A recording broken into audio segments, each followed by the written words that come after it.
Y a pesar, en contra de lo que se podría esperar, el diagnóstico no es bueno. Lejos de mejorar, la situación empeora. De acuerdo con especialistas, los contaminantes presentes en el aire se han convertido también en un factor que puede agravar la presencia y la severidad del COVID-19. También en época de pandemia, nuestro mundo acumula basura como si el basurero no tuviera fondo. Se desvanecen las esperanzas de que al menos el medio ambiente salga beneficiado de esta pandemia. Estamos cavando nuestra propia tumba.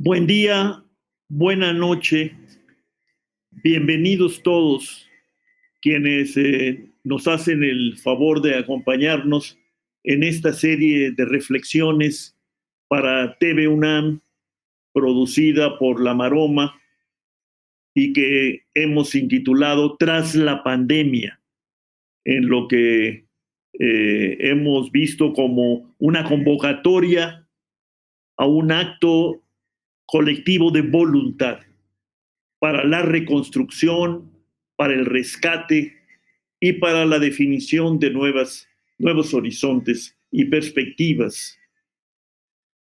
En esta ocasión vamos a abordar el gran tema, el tema de temas de la actualidad, el tema del medio ambiente, de su protección y restauración, del enfrentamiento a lo que los científicos han llamado el cambio climático y que el secretario general de las Naciones Unidas, el señor Antonio Guterres, ha descrito de esta manera en ocasión del Día Mundial del Medio Ambiente que conmemoramos, no podría yo decir que celebramos, el pasado sábado 5 de junio.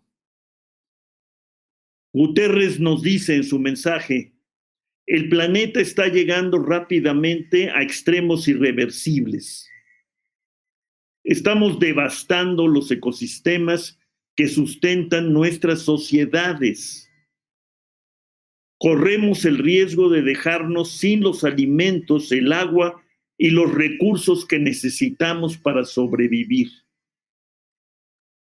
Todavía, sin embargo, nos dice don Antonio, estamos a tiempo de revertir los daños que hemos causado.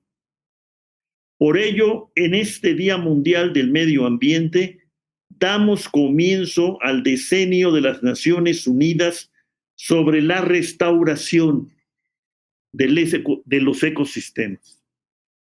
Yo les propongo, espero no sonar injusto, a nuestros muy distinguidos y admirados invitados, el doctor José Sarucán, la doctora Julia Carabias, la doctora Alejandra Barraza, que nuestra reflexión mexicana tras la pandemia y el medio ambiente se inscriba en esta visión global y en esta convocatoria al mundo para la acción inmediata que nos ha hecho la Organización de las Naciones Unidas. Esta, me parece, es la gran guía para avanzar no solo en el gran tema del medio ambiente y del combate al cambio climático, sino para ir concretando y convirtiendo en realidad material e intelectual la gran convocatoria a avanzar, construir un desarrollo sostenible para el mundo con su Agenda 2030, también elaborada en el contexto de la Organización de las Naciones Unidas. Enrique. Gracias, Rolando. Bienvenidas, bienvenidos a esta nueva emisión de la serie Tras la pandemia de TV UNAM, que como ya adelantó Rolando, se dedicará en esta ocasión a tratar el tema del medio ambiente, del desarrollo sustentable tras la pandemia. Es un gran gusto que estén con nosotros el doctor José Sarucán, coordinador nacional de la Comisión para el Conocimiento y Uso de la Biodiversidad, la CONABIO, distinguido científico, ecólogo, ex rector de la Universidad Nacional, integrante del Colegio Nacional. Muchas gracias, doctor Sarucán, por participar en este programa. También están en esta emisión la doctora Julia Carabias, investigadora de la Facultad de Ciencias de la UNAM, integrante del Colegio Nacional, dedicada a la investigación en temas ambientales. Y también contaremos con la intervención de la doctora Alejandra Rabasa, investigadora del Centro de Estudios Constitucionales de la Suprema Corte y presidenta del Centro Interdisciplinario de Biodiversidad y Ambiente, CEIBA, que también estará participando con sus comentarios. Nuevamente, muchas gracias, doctor Sarucán. Y para empezar con usted, le pedimos nos comente cuál es su perspectiva. ¿Qué ha ocurrido con el debate ambiental, con la situación ambiental en 2020, 2021 en la pandemia? Por favor. Gracias, Enrique. Gracias a los organizadores de esta charla y que me pone cerca de excelentes colegas y amigos con los que hemos trabajado, colaborado, discutido, etcétera, sobre el tema ambiental en México. Justamente, creo que es una buena oportunidad para cambiar o reforzar una serie de opiniones al respecto. Yo no, ha habido mucha discusión sobre hay que pensar una nueva manera de vivir, una nueva normalidad que no sé qué diantres significa después de la pandemia. Todavía no estamos después de la pandemia y yo no veo nada que realmente suene más que a buenos deseos en lo general. Estoy hablando en términos de lo que ah, la sociedad en el sentido amplio ha estado diciendo.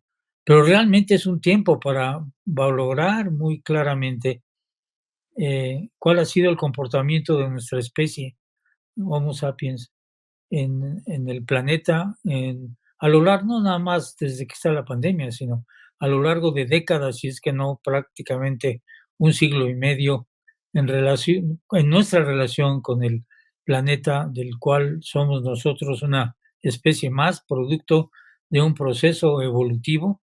Y esto, como ya lo comentaba yo en alguna charla, afortunadamente este es el tipo de cosas buenas que han ocurrido, que la Suprema Corte ha decidido iniciar cursos de capacitación y de entrenamiento a las nuevos jueces y juezas que van a estar en el futuro ya en funciones, magistrados, etcétera, específicamente sobre el tema del ambiente. No es la primera vez que en la Suprema Corte ha habido el interés de escuchar temas científicos. Además de científico, es enormemente social y económico, pero en este caso creo que toca ese esfuerzo de la Suprema Corte una faceta enormemente importante, que es la de hacer notar a los futuros tomadores de sentencias y cosas de este tipo el estado en el que están las cosas, de problemas, de lo que hemos causado en este país, no hablemos de otras partes, pero también de las herramientas y de los elementos formales, conceptuales que tenemos para tener una relación mucho más amigable, mucho más productiva, voy a llamar, de la sociedad mexicana hacia los ecosistemas. Esto para mí marca una de las elementos que me dan ánimo y me dan confianza sobre el desarrollo sí hacemos las cosas como deben hacerse, del cuidado que el país debería tener sobre su capital natural, sobre su patrimonio natural. El otro es que crecientemente toda una franja de edad de nuestro país, de los jóvenes, está crecientemente interesada en esto, y no nada más interesada, sino activamente metida en conocer el problema, en eh, tener información para hacer las cosas, en hacer cosas. Y esto es el otro elemento que creo que con todo y lo deprimente que puede ser el haber oído de tantas, eh, ¿cómo se llama? De tantas conclusiones, entre comillas, de lo que debería pasar después de la pandemia, eh, que son eminentemente relacionadas a cómo le hacemos para seguir igual. ¿Qué cosas nuevas podemos hacer para seguir igual de lo que hemos estado hecho? Que a mí me sonaba verdad y me sigue sonando realmente deprimente. Yo creo que tenemos ahora una coyuntura en un momento difícil, por otro lado, pero una coyuntura de plantear acciones, de usar información y herramientas que tenemos para realmente ir conduciendo las cosas hacia un camino mucho mejor de relación entre la sociedad mexicana y su patrimonio natural.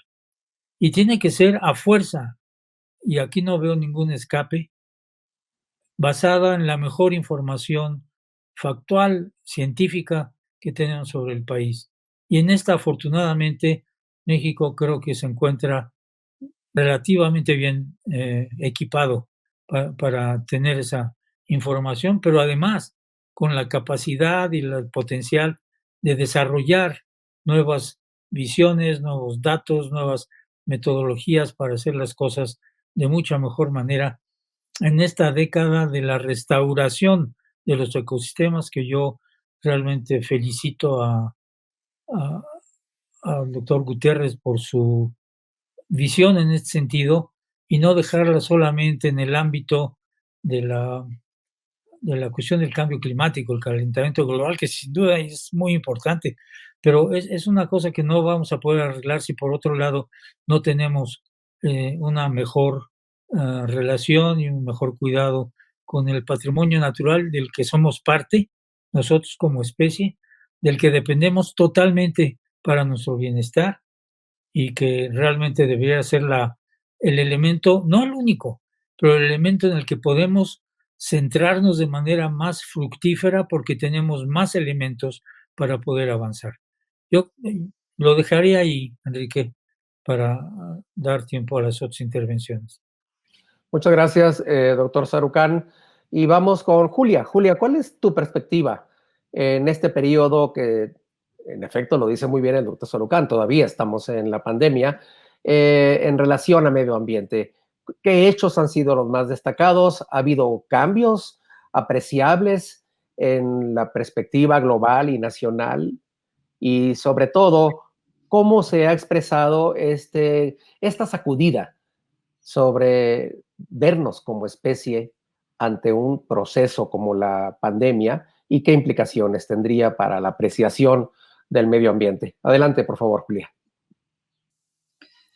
Gracias, pues primero que nada, gracias Rolando, Enrique, a TV UNAM y a La Varoma por permitir que el tema del medio ambiente y, como decía Rolando, tema de temas, pueda estar en este análisis, en una reflexión que ustedes están haciendo sobre muchos temas después de la pandemia, tras la pandemia. Yo lo que diría es, primero, yo creo que en el hecho de que hubiéramos tenido esta contingencia sanitaria a nivel global inmediata y que afectó a todos los países del mundo, visibilizó el tema de lo que tiempo atrás se venía diciendo, muchas décadas, desde 50 años llevamos diciendo sobre estos riesgos de una mala relación entre la sociedad y la naturaleza. La pandemia de golpe súbito, como una catástrofe, colocó el tema en una reflexión y en la atención de la sociedad y de los gobiernos. El hecho de que la pandemia haya frenado al mundo, su economía, el distanciamiento social, y que esto haya surgido de cómo los ecosistemas en un proceso de reducción, en donde estamos alterando las funciones y las relaciones entre las especies y entre ellas nosotros interviniendo, nos brinca algo que en un proceso más de equilibrio no hubiera ocurrido. Creo que eso es uno de los principales temas que yo veo en la pandemia. Por el otro lado, se ha dicho que las emisiones pudieron disminuir. Eso no está claro. Sí hay freno a la economía, pero no está claro todavía, habrá que verlo, y de todas maneras no es significativo porque se está reactivando y nuevamente volvemos al estado en el que estaba. Lo que a mí me preocupa fundamentalmente es que en México, en este tiempo en que ha habido vacíos de la presencia de las autoridades in situ en materia ambiental, esto ha sido ocupado por actividades ilícitas.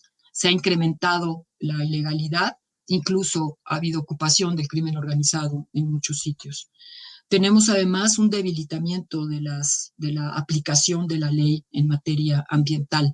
Se están relajando la manera en cómo se hicieron las evaluaciones de impacto ambiental de proyectos sumamente importantes. Se sacrificó el presupuesto de medio ambiente, que ya venía a la baja y sigue a la baja, en aras de atender, obviamente, la emergencia sanitaria, que es lo prioritario, pero no se ve claro que esto se vaya a recuperar. Yo creo que las campañas que vivimos estuvieron muy vacías del tema del medio ambiente, pero una cosa interesante es que en una encuesta de uno de los medios masivos de comunicación, particularmente en redes de Twitter, queda como las preferencias de la gente de lo que le hubiera gustado escuchar en las campañas, además de la recuperación económica y la violencia, en tercer lugar, el tema del medio ambiente. Y termino diciendo que me parece que fue un momento y un espacio que seguimos en él de mucha reflexión, y que esta reflexión creo que va a tener repercusiones positivas. Creo que más gente se ha sumado a realmente pensar y reflexionar que el tema del medio ambiente o nos lo tomamos en serio o no vamos a tener bienestar ni desarrollo. Gracias. Muchas gracias, Julia.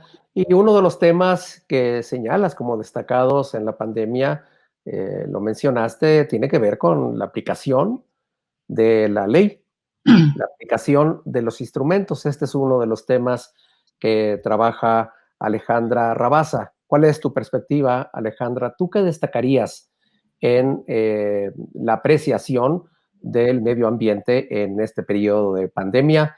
En el entendido que después vamos a hablar de las ideas principales que están quedando para el futuro. Adelante, Alejandra. Muchas gracias, Enrique. Y yo también quiero agradecer antes a Rolando Cordera, a ti, Enrique, a TV UNAM, a la Maroma, esta invitación, porque creo, como lo dijo Rolando, que es un tema imprescindible y siempre pues es una alegría grande estar con Julia y el doctor Sarucán compartiendo estas ideas. Yo, escuchando lo que decían Julia y el doctor Sarucán, Enrique, y coincido totalmente con lo que ha planteado Julia Caravia sobre cómo estamos viendo un retroceso fuerte en la parte de aplicación de la ley. Veo también como dos tendencias en el campo de la justicia ambiental que van en sentidos divergentes. Por una parte, veo en México muy claramente, pero no nada más en México, lo platicamos mucho en foros con jueces internacionales, con ONGs que se dedican a temas de justicia ambiental en otros países también, vemos como una tendencia muy fuerte a una regresión, como a desregular toda la parte parte ambiental, ¿no? A desregular, por ejemplo, las normas sobre estándares energéticos, sobre estándares de emisiones, de cambio climático, las normas que establecen los regímenes de áreas naturales protegidas o que ponen modalidades a lo que se puede hacer para ocupar el territorio y la biodiversidad, como una tendencia regresiva donde otra vez está predominando el discurso de que frente a una crisis económica por la pandemia, entonces el medio ambiente debe pasar como otra vez a un segundo plano, como si fuera menos importante que la reactivación económica, y entonces vemos que esta como tendencia, intención de desregular se ve tanto en tratar de quitar normas, hacer evaluaciones de impacto ambiental menos estrictas, darle fast track a proyectos aparentemente que impulsarían el desarrollo económico. Me quedo pensando ahorita, por ejemplo, muy al inicio de la pandemia, cuando no sabíamos qué iba a pasar, que cerró el Poder Judicial de golpe y se hizo un acuerdo del Consejo de la Judicatura donde los juzgados solo iban a ver temas esenciales o críticos. Hubo una serie de amparos de comunidades mayas porque estaba todo paralizado y todos encerrados, pero estaban empezando a desarrollarse en Campeche, por ejemplo, las obras del Tren Maya, ¿no? O sea, temas de preparación de vías, etcétera. Entonces llegaron muchos amparos a los juzgados diciendo esto es completamente contrario a todos los lineamientos de emergencia sanitaria, no hay una evaluación, no hay acceso a la información, no estamos pudiendo participar y todo esto está como enmarcado en hay una emergencia económica, hay que actuar. Y por el otro lado veo que la sociedad civil está presionando mucho, que cada vez hay un discurso más fuerte sobre que tienen que ejercerse los derechos de acceso a la información, a la participación pública, a la justicia, que los muchos ejemplos de la pandemia dejan claro que también es un tema de desigualdad. Por ejemplo, toda la gente que no tiene acceso al agua y que en una contingencia sanitaria se ve en una situación de vulnerabilidad y riesgo absoluto. Entonces creo que frente a esta tendencia desregulatoria y de poner por delante el discurso de la reactivación económica y relegar el tema ambiental, también está habiendo una presión fuerte de la sociedad civil, de los jóvenes, etcétera, para que esto no ocurra y cada vez recurriendo más al sistema de justicia. Aquí dejaría esta primera intervención, Enrique. Muchas gracias, Alejandra. Y en este primer segmento creo que nos han puesto sobre la mesa el doctor Sarucán, Julia y Alejandra muchos elementos, pero que quizá de manera muy simplificadora yo resumiría así. En la pandemia hemos visto, por un lado, ciertos rasgos preocupantes que pueden retrasar los avances ambientales y sobre todo cierta tendencia a ver qué hacemos y pronto para volver a como estábamos, es decir, no cambiar la normalidad. Pero por otro lado también una sacudida que nos hace voltear a ver el medio ambiente como parte de lo que somos y también un mayor énfasis en procesos como los de restauración que pueden aportar mucho a una reconstrucción sustentable.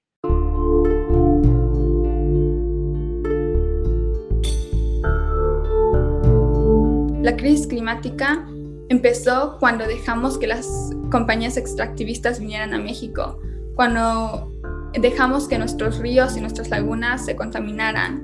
Y fue en el 2015 cuando mi pueblo sufrió de inundación. Y ahí me di cuenta de que la crisis climática no era algo que iba a pasar en 50 o 100 años, pero que ya estaba pasando en nuestras comunidades y alrededor del mundo.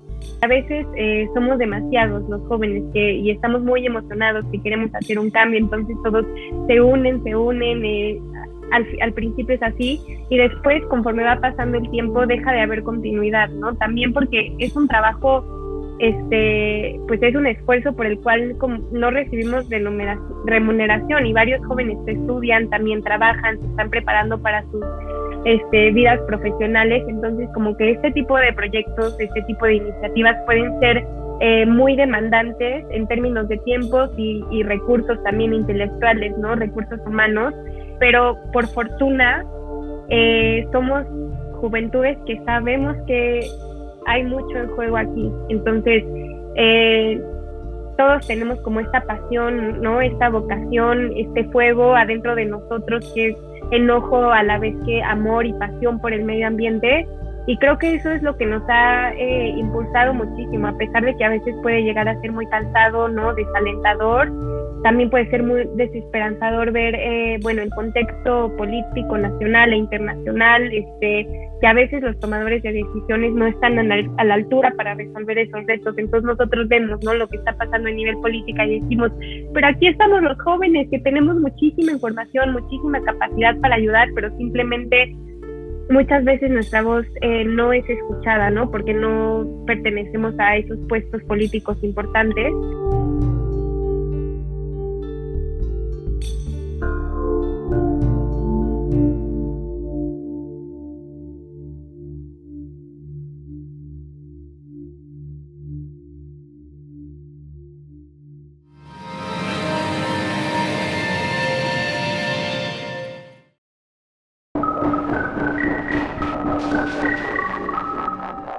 Otra parte muy importante es identificar quiénes pueden ser tus aliados y acercarte a ellos. No importa si es sector privado, si es gobierno, realmente hay gente en diferentes sectores que realmente quieren un cambio positivo, ¿no? Entonces es identificar a esos agentes de cambio y acercarse a ellos. Cualquier tipo de ayuda que venga de cualquier lado, pues nos es útil. Y también algo que hemos desarrollado y me parece muy positivo es que hemos sido creativos y flexibles con las cosas que podemos ofrecer como red. Si no podemos ofrecerles directamente recursos financieros a los jóvenes que nos apoyan, sí podemos ofrecer, por ejemplo, desarrollo de su conocimiento técnico, científico, social, ¿no? Podemos ofrecerles ser ese primer paso para su carrera profesional. Y también ofrecemos este gusto desinteresado, ¿no?, de participar en acciones por el medio ambiente y por el desarrollo sostenible. Entonces, pues obviamente tenemos muchos retos, pero siempre, como mencionan, si te esfuerzas y continúas trabajando, siempre hay espacios de oportunidad para seguir creciendo. Sí se puede, lo estamos logrando y sí, nada más es esfuerzo, motivación y continuidad. Es lo que le diría a todos los jóvenes. Y justamente hace 2 semanas que tuvimos la segunda consulta nacional en el último panel, pues llegamos a la conclusión de que justamente todo lo que comentamos en este momento, la participación de los jóvenes en la política ambiental en México, tiene que ser creativa, tiene que ser activa, pero también tiene que ser informada, ¿no? Yo creo que los tips que yo daría, el primero sería organización para cualquier cosa que vayas a hacer en la vida. Siendo organizado puedes llegar a hacer lo que quieras. Siempre siendo constante, es algo como base. Y lo segundo, que es con lo que quiero cerrar, siempre cuestionense todo, siempre, no importa de la boca de quién venga la información, siempre cuestionen todo y siempre busquen en las mejores fuentes de información, en las más confiables, pero sobre todo eso, cuestionense todos, porque estamos en una época en donde hay mucha gente que está compartiendo información científica o activismo o en pro de los animales, pero que no tienen la información correcta.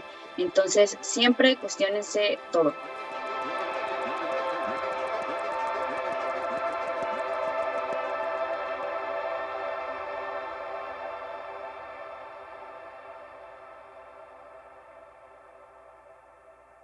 Difícil de imaginar un proyecto pausado a mediano y largo plazo en medio de una coyuntura tan hostil, tan desalentadora, cargada de adversidades como la que nos ha dejado la pandemia, aún sin haber sido superada esta pandemia del todo. En esa perspectiva hay que ubicar, me parece, nuestras ideas en torno al qué hacer y al qué puede venir. Voy a citar de nuevo al secretario Guterres y a partir de ahí les preguntaría a nuestros 3 queridos invitados. Dice Guterres, casi al terminar su mensaje, la ciencia nos dice que los próximos 10 años son nuestra última oportunidad para evitar una catástrofe climática, revertir la mortífera marea de contaminación y poner fin a la pérdida de especies. 10 años. 10 años se dice demasiado pronto. Esa es también la perspectiva mexicana, José, Julia, Alejandra. Podemos imaginar una acción constructiva y reconstructiva para un lapso que al final de cuentas, como hemos tenido que ir aprendiendo, puede ser muy corto. Antes lo veíamos como el larguísimo plazo. Creo que ahora no podemos darnos ese lujo, desafortunadamente.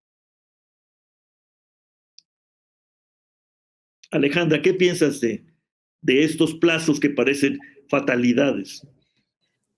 Muchas gracias, Rolando.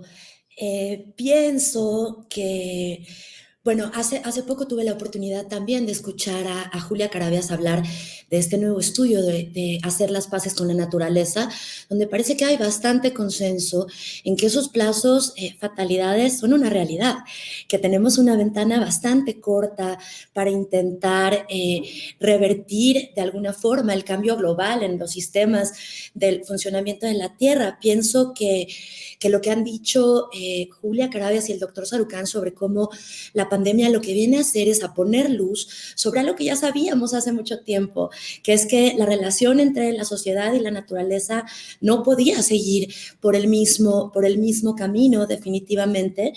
Y en ese sentido, por ejemplo, acabo de leer hace poco los resultados de un taller de la Plataforma Intergubernamental Científico-Normativa sobre Biodiversidad y Servicios de los Ecosistemas de las Naciones Unidas sobre biodiversidad y pandemia.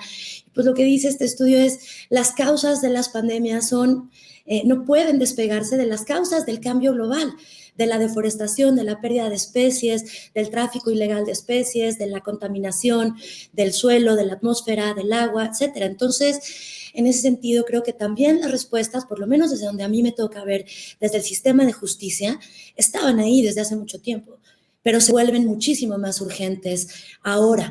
En el mundo, en los últimos 20 años al menos, se ha construido un sistema muy fuerte de tratados internacionales para proteger el medio ambiente, la Convención Marco de las Naciones Unidas para el Cambio Climático, el Acuerdo de París, todos los convenios sobre diversidad biológica como el de Ramsar.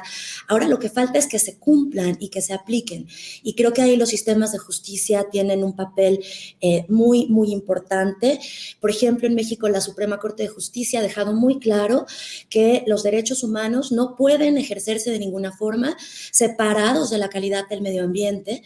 Ha dicho también que el derecho humano al medio ambiente sano protege a la naturaleza por su valor intrínseco. Ha abierto mucho las puertas a la participación ciudadana para acceder a los juicios de amparo, para reclamar que se paren obras que pueden afectar el medio ambiente, que se restauren cuando se han causado. Ahora está tomando mucha fuerza en el Poder Judicial la interpretación del principio de no regresión. No puede haber una regresión en las leyes, en la aplicación de la ley, perder espacios de áreas naturales protegidas, etcétera, porque está prohibido por la Constitución y los tratados internacionales.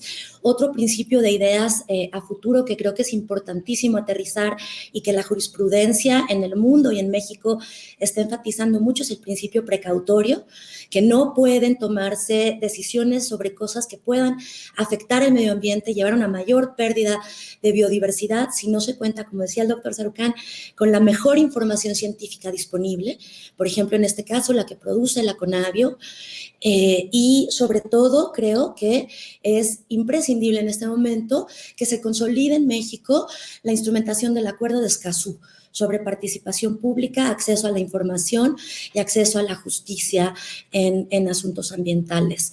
Creo que no hay más tiempo para elaborar más, pero eso creo que es la diferencia entre que las leyes sean como poesía y buenos deseos o cumplan un papel para hacer frente a esta crisis global de biodiversidad y cambio climático de la que la pandemia pues es un síntoma.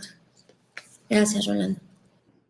¿Qué papel le queremos contigo, José, dar a la ciencia, la academia, la universidad, tanto a nuestro nivel, en nuestro plano local, nacional, como en el nivel global, que tú también has visitado una y otra vez? Sí, Rolando, yo creo que, y lo hemos dicho varios de los que estamos aquí, ciertamente Julia y yo, de que tenemos mucho más información de la que estamos usando para hacer las cosas bien en términos de la relación de la sociedad y su patrimonio natural. Desde luego nunca vamos a tener la información completa de un mundo tan complejo como es, por un lado, el de los ecosistemas, de la biodiversidad, y por otro lado, que se complica mucho más por la interrelación entre la sociedad y esos recursos. Lo que quiero decir es que, primero, tenemos más información de lo que se está usando. Segundo, absolutamente no hay manera de hacer las cosas adecuadamente en políticas públicas si no se hace con la mejor información social, económica, científica, etcétera, para atender los problemas que ya son muy integrados y muy comunes.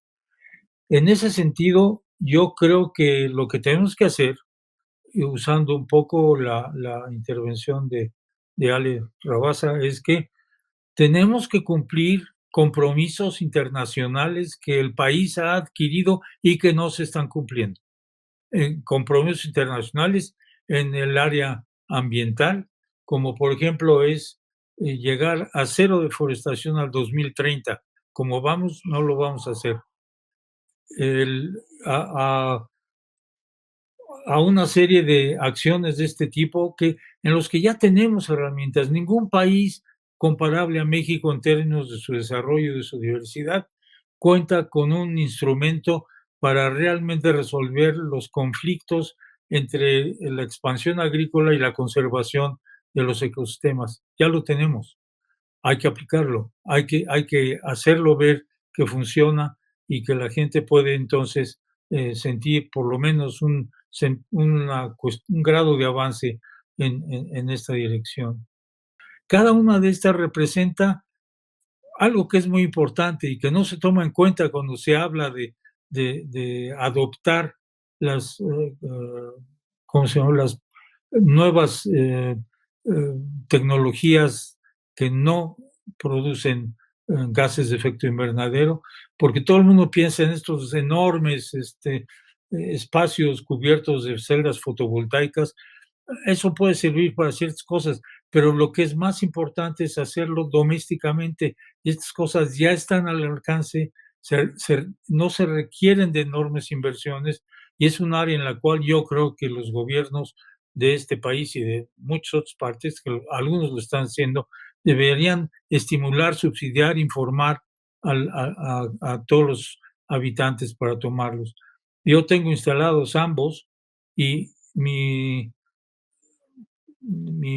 cuenta de gas para calentar el agua ha bajado 80 y tantos % al mes, y el pago de la electricidad se ha reducido a un 3% o 4% de lo que pagaba antes por tener un pequeño espacio de celdas fotovoltaicas. No todo el mundo lo puede hacer, yo lo sé, no lo va a poder hacer por sí mismo, pero aquí es donde entra el papel rector, educativo, indispensable del Estado para beneficiar a los pobladores de este país. Yo creo que por ahí deben ir los cambios, están claros, no tenemos que inventar ciencia para mandar cohetes a Venus, tenemos todas esas cosas a las manos, son accesibles económicamente, y que desde luego con el apoyo de un Estado, de un gobierno que está convencido que es el camino que hay que seguir. A mí me parece que hay muy claras indicaciones de cómo podemos realmente hacer avances muy importantes, tanto en el manejo de nuestro capital natural, de nuestro patrimonio natural, como en la cuestión de la reducción de emisiones de gases de efecto invernadero. Gracias. José, enormemente constructiva, un conjunto de sugerencias como la pregunta que tendríamos que hacernos de inmediato y hacerle al Estado, al Poder Legislativo y desde luego a las universidades es qué tan dispuestos, qué tan listos están para acometer tareas de esta naturaleza que parecen, en términos de nuestra jerga un poco bárbara de economistas, parecen micro, pero que, como lo ha sugerido José Sarucán, se convierten en macro si forman parte de un movimiento de la sociedad. Julia Carabias, hemos hablado en el ámbito de las Naciones Unidas, pero ahora en un ámbito mucho más específico, quizás más intenso, como es la política emprendida por el nuevo presidente de los Estados Unidos, el señor Joseph Biden, de un nuevo trato verde.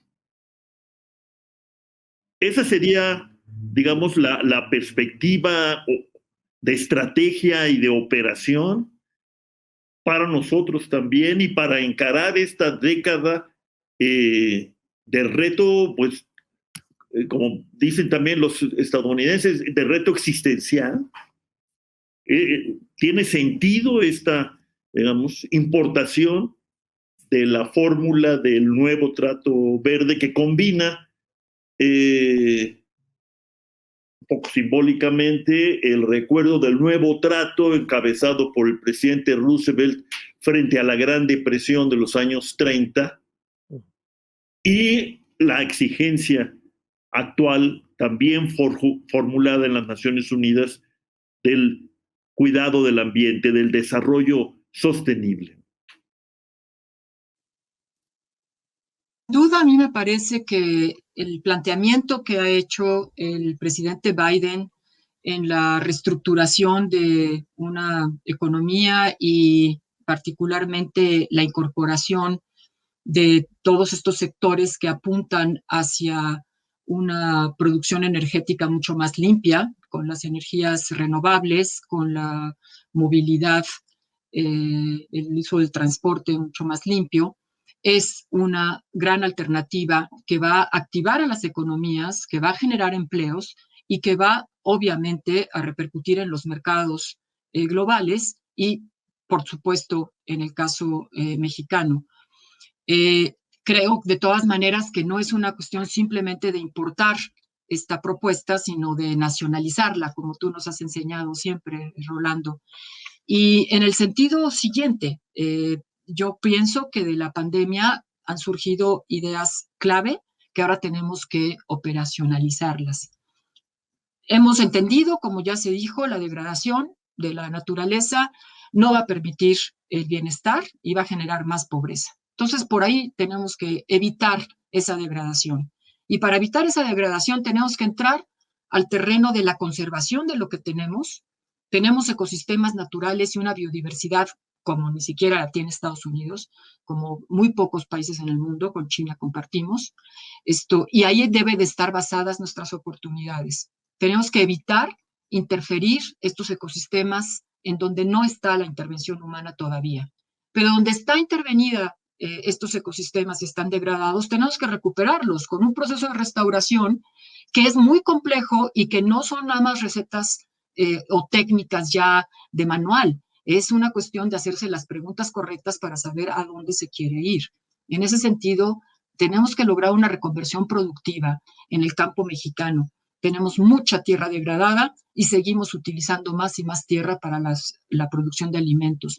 Es por ello que necesitamos una reflexión muy profunda del sistema alimentario, y creo que es otra de las ideas que ha surgido clave de la pandemia. Nos hemos puesto a cuestionar cuál es la forma de consumo que llevamos a cabo. El consumo está siendo algo que nosotros hemos mismos como personas limitado, ajustado a estas condiciones, y nos damos cuenta que eso no nos hace menos felices, nos hace infelices el distanciamiento social, pero comer más sano y comer mejor, eso tiene una ruta, y el sistema alimentario revisado tendría que ser una prioridad nacional. También el sistema energético. Hemos tenido en este tiempo de pandemia unos reveses muy fuertes con la legislación en materia energética, y eso tenemos que volverlo a revisar. Queremos energía limpia, asequible, sustentable y para todos. Lo mismo nos pasa con el agua. Eso es una materia pendiente que no hemos acabado de resolver. No hay una legislación que se haya adecuado todavía y sigue pendiente una reforma. El agua tiene que también ser accesible para todos, pero para siempre, porque la manera como lo estamos haciendo nos va a poner en una situación de estrés hídrico muy pronto, sobre todo agravado por el tema del cambio climático. La ciencia nos dio una clara lección ahorita en términos de la pandemia. Se pudo sacar una vacuna mucho antes de lo que se pensaba. Esa es la manera en que tenemos que estar atendiendo y actuando con la ciencia, pero también ha tenido reveses muy importantes que tenemos que revisar y tenemos que volver a fortalecer el quehacer científico. Me parece que todo esto nos está llevando a un entendimiento de otra nueva idea, que es la idea de una sola salud.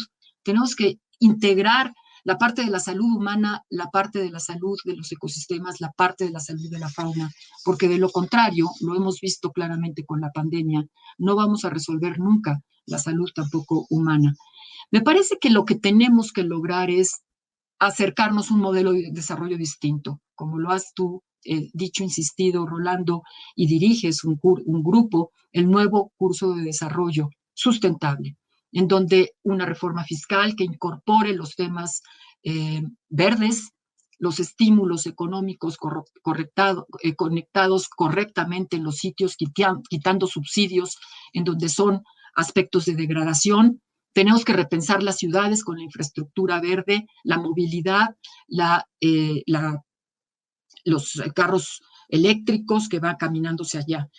En resumidas cuentas, yo creo que necesitamos un pacto nacional en efecto, pero en donde el tema ambiental se convierta en uno de los ejes, el tema de los temas.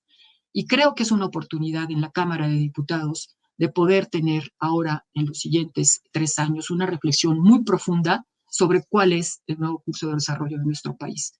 Creo que están las oportunidades. La pandemia nos lo obliga. Las reflexiones que se han hecho nos ponen en la mesa multitud de ideas, de documentos, y hay una recomposición que nos permite un diálogo. Ojalá y nos podamos entender los mexicanos para caminar rápidamente en esa dirección, porque como bien dijiste, no hay un minuto ya que perder. Eso está implicando que le estamos quitando bienestar a las futuras generaciones y por lo tanto les estamos coartando su libertad, porque si no van a poder escoger, no tendrán su libertad. Muchas gracias. Bueno, gracias a ti, gracias desde luego a José y a Alejandra. Mucho que reflexionar, sin embargo, todavía, ojalá y por lo menos el sistema público de radiodifusión de nuestro país, de nuestro estado, se aboque a estimular, dar cobijo a este tipo de reflexiones. Y por sistema público incluyo, desde luego, nuestra TV UNAM, el Canal 11 del Politécnico, los sistemas de televisión del Poder Judicial, del Poder Legislativo, etcétera. Y para terminar este inicio de una reflexión más larga y ambiciosa, de una agenda, como bien ha dicho Julia Carabias, le paso la palabra a mi amigo y colega Enrique Provencio. Gracias, Rolando. Hemos escuchado balances, ideas y planteamientos propositivos. Están sobre la mesa. Y hay un elemento común en todos ellos, que es que en la pandemia y más allá de la pandemia, lo que necesitamos es revisar nuestro modo de vida, nuestro sistema, nuestro modelo de desarrollo, en pocas palabras, y darle la centralidad que se merece a la sustentabilidad, a la protección, la conservación, la restauración ambiental de los ecosistemas. Y para eso tenemos agendas. Nos lo han dicho los invitados. Hay acuerdos internacionales claros que estamos lejos de cumplir ahora y al 2030. Cumplir agendas internacionales, adoptar, nacionalizar, domesticar modelos que están en debate en el mundo, que tienen muchos elementos ya detallados para hacerlos funcionar, para hacerlos operar. Y eso supone, creo, que nos tomemos en serio como país la sustentabilidad del desarrollo. que le demos prioridad, no solamente en el debate, sino en las políticas y en los presupuestos. Lo que está de por medio es el cumplimiento del derecho al medio ambiente sano. Y como nos lo dijo Alejandra, aplicar los principios de progresividad, de precaución, de reparación del daño, entre otros. Y para eso hay información. Nos ha dicho el doctor Sarucán, más información de la que utilizamos. Aprovechar la información, incentivar más el conocimiento orientado a la sustentabilidad. Y todo esto debe ponerse en el centro de una reconstrucción, de una recuperación que no pretenda volver al pasado, sino que se oriente a una visión de futuro sustentable. Todo lo que nos han dicho los invitados juega en esa dirección y se los agradecemos mucho. A ustedes también por seguir esta emisión de la serie Tras la Pandemia de TV UNAM. Muchas gracias y nos veremos pronto en nuestra nueva emisión de la pandemia de TV UNAM. Gracias.